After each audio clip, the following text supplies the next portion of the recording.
Bismillahirrahmanirrahim. Assalamualaikum warahmatullahi wabarakatuh.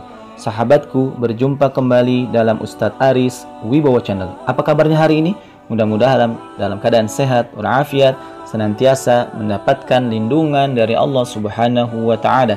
Sahabatku, kembali kita akan melanjutkan kajian kita yang kali ini kita akan membahas apa yang dimaksud dengan transaksi pertama. Sahabatku, kita sering sekali melakukan sebuah transaksi, baik dengan teman kita, dengan orang lain, jual beli, dan lain-lain. Lalu, apakah transaksi pertama yang ada di dunia ini? Dan menurut Islam, bagaimana penjelasannya?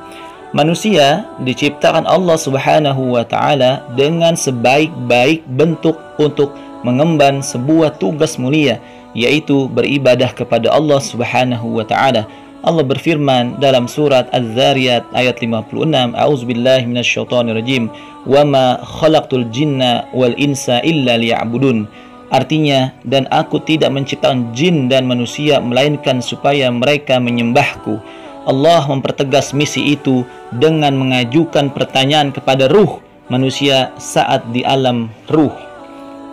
Allah berfirman di dalam surat Al-A'raf ayat 172, A'udzubillahi minasyaitonirrajim.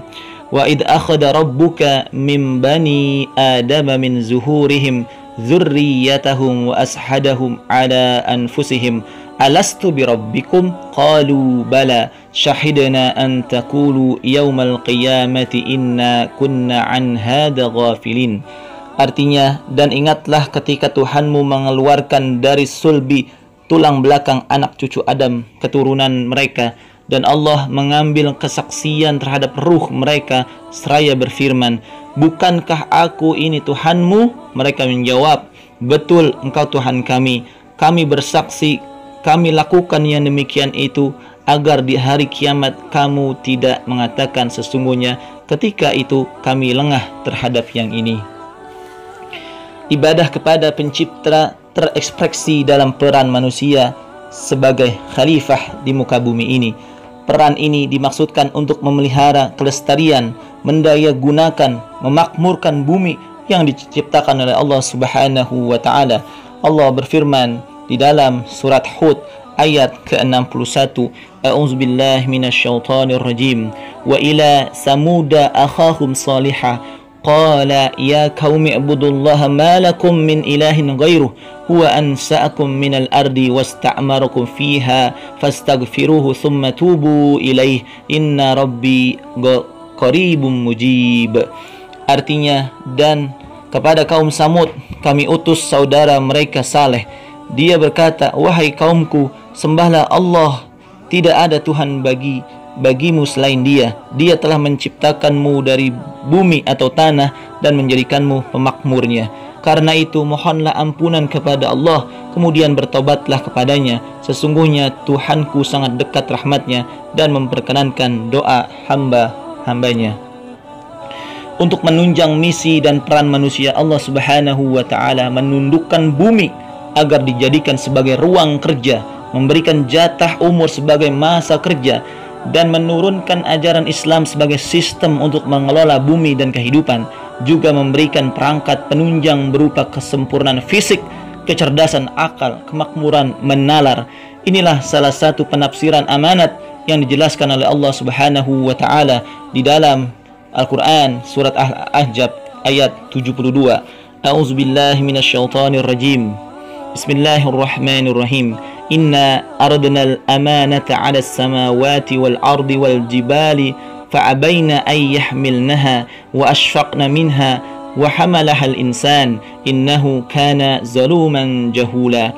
Artinya, sesungguhnya kami telah menawarkan amanat kepada langit, bumi, dan gunung-gunung, tetapi semuanya enggan untuk memikul amanat itu, dan mereka khawatir tidak akan bisa melaksanakannya atau berat. Lalu dipikullah amanat itu oleh manusia. Sungguh manusia itu sangat zalim dan sangat bodoh. Inilah transaksi pertama yang dilakukan manusia kepada Rabb-nya. Ketika ditanyakan siapa Rabb-mu, siapa Tuhanmu, maka seluruh ruh manusia pada saat itu mengatakan, Allah lah Tuhanmu. Alastu birabbikum qalu bala sahidna. Engkaulah Tuhan kami ya Allah. semua manusia mengatakan, bukan hanya Islam, tidak hanya Nasrani dan lain, tapi semua manusia mengatakan Tuhannya adalah Allah Subhanahu wa Ta'ala.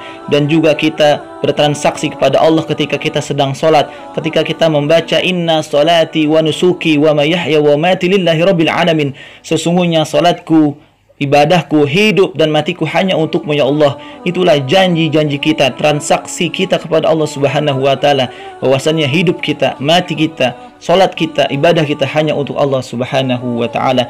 Dan juga di dalam surat Al-Fatihah kita sering berjanji kepada Allah Subhanahu wa Ta'ala, iyyaka na'budu wa iyyaka nasta'in, hanya kepada Engkau ya Allah kami menyembah, hanya kepada Engkau kami memohon pertolongan.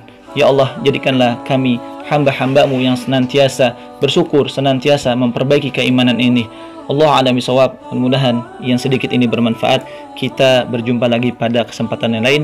Sahabatku, jangan lupa untuk like, share, and subscribe channel dakwah ini. Wassalamualaikum warahmatullahi wabarakatuh.